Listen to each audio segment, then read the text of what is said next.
welcome to the last part of my 4-part series where I cover the off-season to-do list of the teams that did not make the playoffs in their respective region. Final day today with the LCS. If you missed my videos the last 3 days, I did the LEC yesterday, LCK on Tuesday, and LPL on Monday. So I look at the rosters and try and figure out how the hell is this team going to be a playoff team next split. With the LCS, it's a little easier because the LCS is a crapshoot after 5th place, in my opinion. So it is easier to make a case to be like, oh well, this team could make the playoffs. I mean, the LCS kind of stinks, but I mean, the team has to have players to go and place it, which I found kind of difficult. It looks like the top teams in the LCS also have the best academy rosters and academy options, and there aren't a lot of trades often. Not a lot of players are bought out from other teams. It doesn't happen often. Usually contracts have to run out. So it's a tough thing for these teams. I'm going to start with Immortals. Finished 10th place, went 5-13. I don't like their academy roster. I think it is not in a good place. I mean, they have young players, but the young players are not ready. Xerxes really struggled in jungle for Immortals at the LCS level, and Chad got one game, and he was out of sorts in that game for sure. And when you look at his academy stats, they are not good. So he struggled in academy. They tried to give him a look in the LCS. He's not figured it out there. At least in his one game. So they're in a position now where I don't know what they do at jungle. I think this team is in trouble. I think they're in big trouble. I don't think that... I mean, the only way... I mean, this team can make the playoffs because they have PoE. Revenge was a middle-tier top laner last year. And I think if they can figure out... And I have an asterisk here. You can't see it because green does not show up worth anything on these boards. Arrow and Wild Turtle, somebody has to take over that role and just start the whole split and give Destiny a solid AD carry to play with all season long. I think during this break they have to figure out who they want to go with, or they have to look outside of the org for a AD carry. I think that I mentioned yesterday the EU Masters has a lot of AD carries, and looking at this roster, they can't do that anyways. Well, they got Xerxes out of jungle. They could go and find an AD carry from EU Masters. Cody's son was not good in the LFL in spring, but honest to God, I think it's just it won't make a difference. Cody's son is pretty much on the same level as Arrow and Wild Turtle right now. I don't think that they really... Immortals have a lot of problems. They have a lot of problems, and I don't really know how to fix that. Your off-season to-do list is to look at Proving Grounds, and I'm thinking tomorrow maybe I'll do a Proving Grounds video because I looked closer at the schedule, and there are no games tomorrow. The LPL returns on Tuesday, so no games tomorrow. I need a video idea, and I think I'm going to look at the Proving Grounds rosters of the teams that made it and try and identify some players that should get a look at the Academy or LCS level, especially on a team like Immortals, for example. 9th place, TSM. TSM, we knew we're going through a rebuilding year.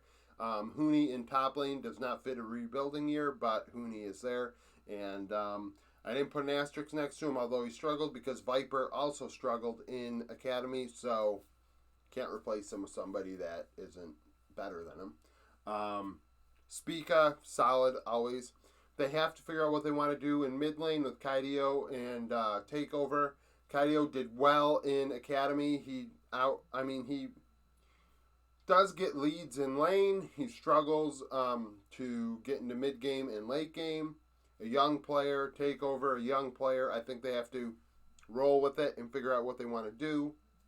And the same thing goes for support. I think Shenyi is got a lot of skill, but he is extremely aggressive, and that does not fit well with the team.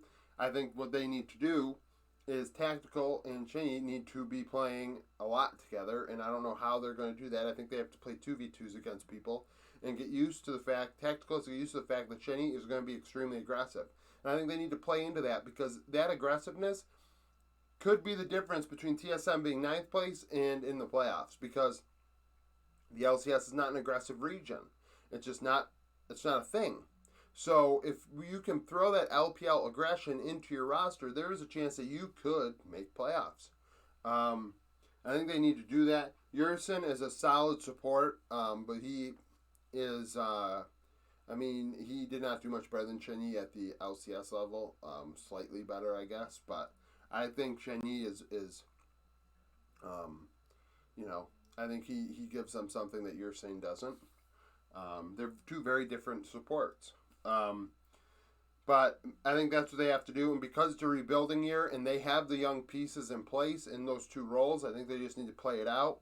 I think they should be looking at proving grounds for a top laner for Academy, because I think Viper is, if he's struggling in Academy,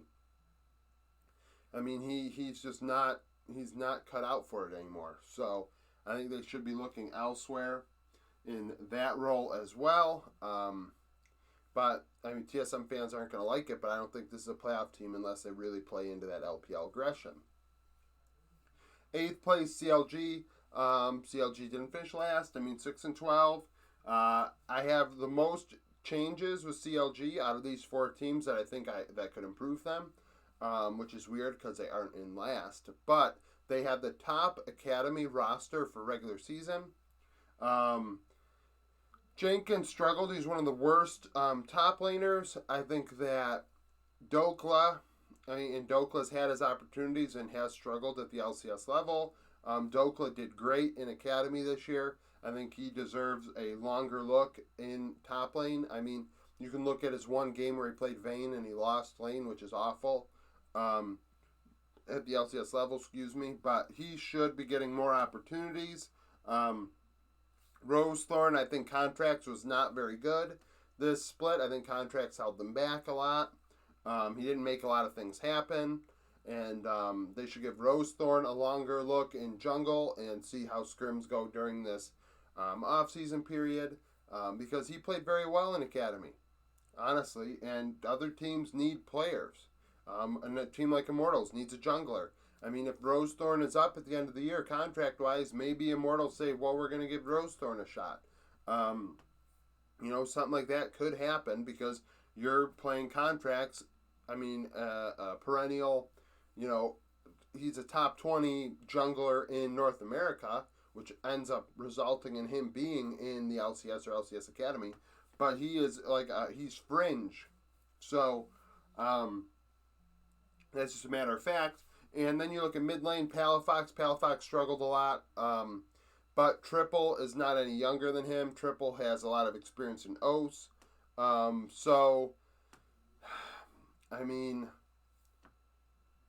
I guess you can give him a look.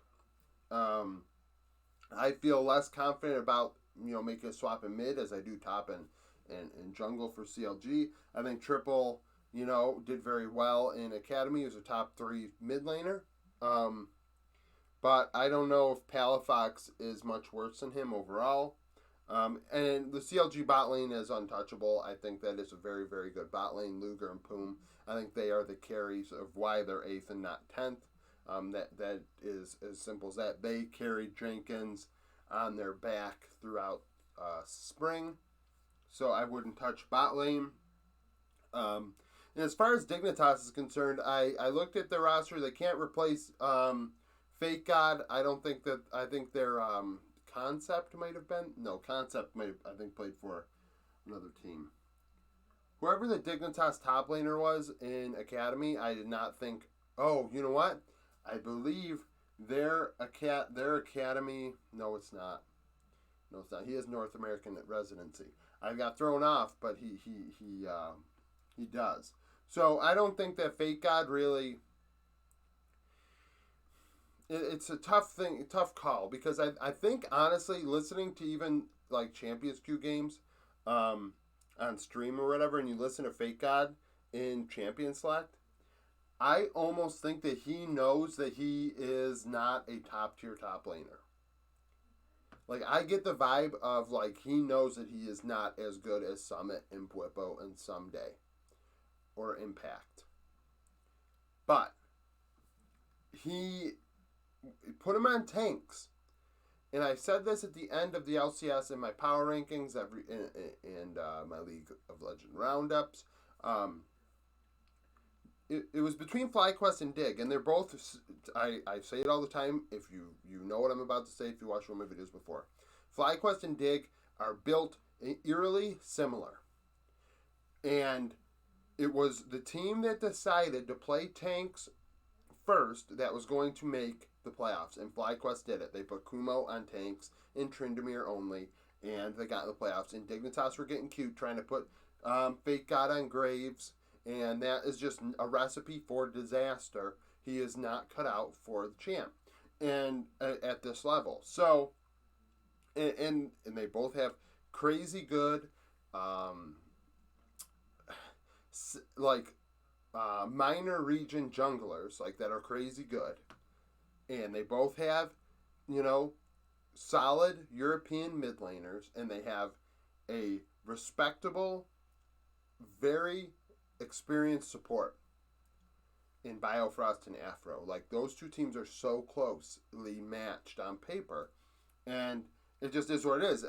I mean, honestly, that's what they need to do. Fake God gets an asterisk, not because I think he needs to be replaced. One, they don't have a replacement for him. And yes, I think in the end, you do need to replace Fake God, and FlyQuest need to replace Kumo, or they need to get better and fast, because, you are literally having to cripple your composition, but it gives your team a better opportunity to win in the end by saying, hey, Fake God, you're either playing Malphite, or you're playing Scion, or you're playing, I'm even afraid of putting you on Gnar, but maybe we're going to put you on Gnar, maybe we're going to put you on Ornn, champions like that. That is what Fake God and Kumo need to be on.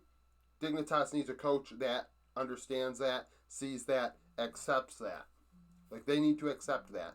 Because it's a damn shame that River is not in playoffs, because River, honestly, I think, may have been the second best jungler in the LCS this split, behind only Santorin.